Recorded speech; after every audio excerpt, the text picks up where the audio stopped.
नमस्कार, मैं हूं अमित कुमार। इस घटना में जो कुछ भी हुआ वो सिर्फ एक पुलिस कार्रवाई या फिर अपराध नहीं, बल्कि आधुनिक समाज, टूटती हुई उम्मीदों और इंसानियत की जटिलता को दर्शाने वाली एक दर्दनाक कहानी बन गई। मुंबई की भरी हुई सुबह और वहां जुहू के RA स्टूडियो के बाहर का वो दृश्य, जहां हर कोई अपने रोजमर्रा के कामों में व्यस्त था, अचानक से दहशत में बदल गया। रोहित आर्य नाम का एक युवा, उसने वेब सीरीज ऑडिशन के नाम पर करीब 100 मासूम बच्चों को एक कमरे में बुला लिया। किसी को भी अंदेशा नहीं था कि आगे क्या होने वाला है, लेकिन अचानक सब कुछ बदल गया।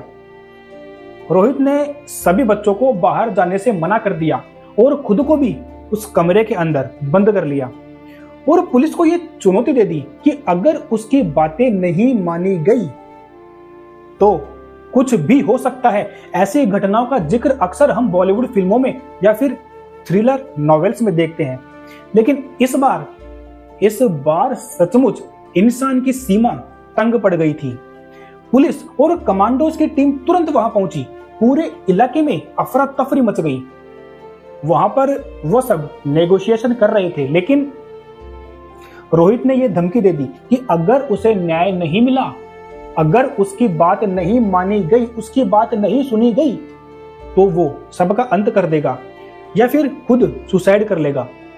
इस दौरान उसने सोशल मीडिया पर एक वीडियो अपलोड किया जिसमें उसने ये सवाल उठाए कि शिक्षा विभाग से जुड़े हुए उसके प्रोजेक्ट का भुगतान क्यों नहीं किया गया और क्यों उसकी मेहनत को नजरअंदाज किया गया।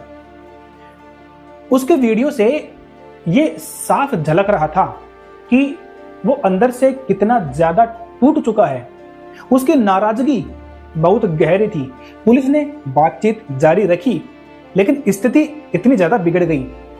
रोहित ने बच्चों के सामने खुद को खिड़की के पास में खड़ा किया और यह धमकी दे दी कि कोई भी गलत काम हुआ तो सबको नुकसान होगा। तभी अचानक पुलिस की टीम बाथरूम के रास्ते अंदर दाखिल हो गई और दूसरी तरफ से फायरिंग शुरू हो गई।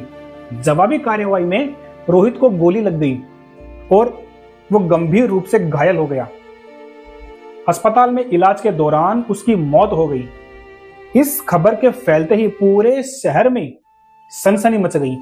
आखिर कौन था यह युवक जो अचानक से आया, इतने बड़े कदम उठाने को मजबूर हुआ? उसे पूर्व शिक्षा मंत्री दीपक केसरकर से नाराजगी थी। क्या नाराजगी थी? प्रोजेक्ट का पैसा ना मिलने की वजह से उसने कई बार मंत्री के घर के बाहर प्रदर्शन किया। 4 साल से अमेरिका में रह रहा रोहित केवल एक ही विचारधारा के साथ में वापस आया था कि मुझे न्याय चाहिए, मेरी मेहनत बेकार नहीं जानी चाहिए। लेकिन सिस्टम की जटिलता ने आखिरकार उसे इतना अकेला कर दिया कि उसने कानून को चुनौती देने का निर्णय कर लिया। रोहित की मानसिक हालत का जिक्र पुलिस ने भी किया। कमांडो कार्रवाई के बाद में उसकी बॉडी को पोस्टमार्टम के लिए ले जाया गया।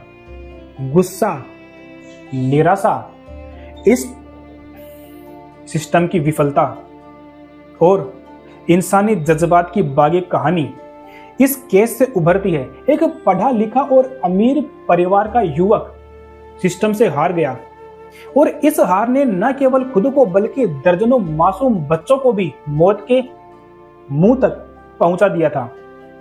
आखिरकार प्रशासन ने खुद सवाल उठाया, क्या इतना बड़ा प्रोजेक्ट देने के बाद में व्यवस्था उसका अधिकार सुनिश्चित नहीं कर सकती थी? समाज के हर स्तर पर सवाल उठने लगे कि क्या आज के युवा को सिस्टम से विश्वास उठ चुका है? क्या न्याय के लिए हर बार इतना बड़ा कदम उठाना जरूरी है? मुंबई के इस दर्दनाक विकृत घटना ने मनोरंजन इंडस्ट्री और शिक्षा विभाग, इन दोनों को हिला दिया। हजारों लोगों के दिलों में डर और अफसोस भर गया।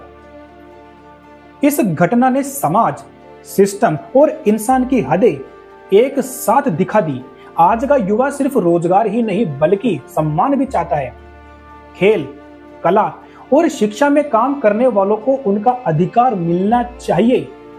न्याय और इंसानियत के इंतजार में उन्हें मानसिक रूप से तोड़ना नहीं चाहिए। यही मुंबई केस की सबसे बड़ी सीख है। इंसान के भीतर दबे सवालों को समय रहते सुनना चाहिए, उनके जख्मों की अनदेखी नहीं करनी चाहिए और उनका भरोसा कायम रहना चाहिए, वरना ऐसी भयानक त्रासदी दोबारा से दोहराई जा सकती है जिसमें सवाल भी अधूरे रह जाते हैं और जवाब भी अधूरे रह जाते हैं। तो इस पूरे हादसे के ऊपर आप लोगों का क्या कहना है? कमेंट्स में आप अपने विचार हमें बता सकते हैं। आगे की अपडेट के लिए हमारे साथ बने रहें। धन्यवाद।